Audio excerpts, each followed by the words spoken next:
என்னது biceps muscle சூப்பரேஷன் பொசிஷன்ல ரொம்பவும் ஸ்ட்ராங்கா இருக்குமா ப்ரொனேஷன் கம்பேர் பண்ணும்போது? இது உண்மைதானா? No argument, no politics. Let's get in the video. நம்ம ஃபோர் ஆர்ம் சூப்பரேஷன் பொசிஷன், அதாவது பாம் அப்வர்டா இருக்கும்போது இந்த பைசப்ஸ் டெண்டன் அழகா ரேடியஸ்ல உள்ள ரேடியல் டியூபராசிட்டியில் இன்செர்ட் ஆயிருக்கும். ஸ்ட்ரைட்டா லைன் ஆஃப் புல் வந்து பெர்ஃபெக்டா இருக்கும். லிவரேஜ் சிஸ்டமும் பக்காவா இருக்கும். அதனால பார்த்தீங்கன்னா எல்போ ஃபிளெக்ஷன் பயங்கரமா இருக்கும். அதுவே வந்து பாம் வந்து ப்ரொனேஷன் பொசிஷன், அதாவது பாம் டவுன்வர்டா ஃபேஸ் பண்ணிட்டு இருக்கும்போது ரேடியஸ் வந்து அல்னாவை கிராஸ் பண்ணியிருக்கும்ல, அப்படிங்கிறப்ப அந்த பைசப்ஸ் டெண்டாலும் பார்த்தீங்கன்னா லைட்டாக ட்விஸ்ட் ஆயிருக்கும். அப்படி ட்விஸ்ட் ஆகும்போது சம் எனர்ஜி அங்கே வேஸ்ட் ஆகும். அந்த அளவுக்கு ஃபோர்ஸ் அதால் ஜென்ரேட் பண்ண முடியாது. ஸோ ஃப்ளெக்ஷன் பவர் வீக்காக இருக்கும். அதுக்குன்னு பைசப்ஸ் வந்து ப்ரொனேஷன் பொசிஷனில் ஜீரோ மாதிரி கிடையாது, கொஞ்சம் லெஸ் எஃபிஷியண்ட்டாக தான் இருக்கும். பாதி ஹேண்ட் பிரேக் போட்ட காரை நம்ம ஓட்ட ட்ரை பண்ணுற மாதிரி. சூப்பரேஷன் பொசிஷனில் பைசப்ஸுக்கு சூப்பரேஷன் பொசிஷனில் லென்த் டென்ஷன் பக்காவாக இருக்கும். அதனால் ஃபைபர்ஸால் மேக்ஸிமம் ஃபோர்ஸை ப்ரொடியூஸ் பண்ணும். அந்த மூவ்மெண்ட்டில் ஃபுல் கிளாரிட்டி, ஃபுல் பவர். அதுவே ப்ரொனேஷனில் பார்த்தீங்கன்னா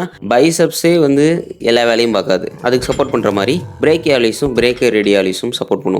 எப்படின்னா, ப்ரோ நாங்கள் இருக்கோம் பார்த்துக்குறோம் அப்படின்ற மாதிரி. ஸோ ஃபைனல் கன்க்ளூஷன், பாம் அப்வர்டாக ஃபேஸ் பண்ணிட்டு இருக்கும்போது பைசப்ஸ் ஹீரோ மாதிரி, அதுவே பாம் டவுன்வர்டு ப்ரொனேஷனில் இருக்கும்போது லோ பேட்டரி மாதிரி, ஆனால் ஸ்டில் ஒர்க்கிங் கண்டிஷனில் தான் இருக்கும். Biceps loves bible position, god level ஃப்ளெக்ஷனுங்க. Subscribe for more videos.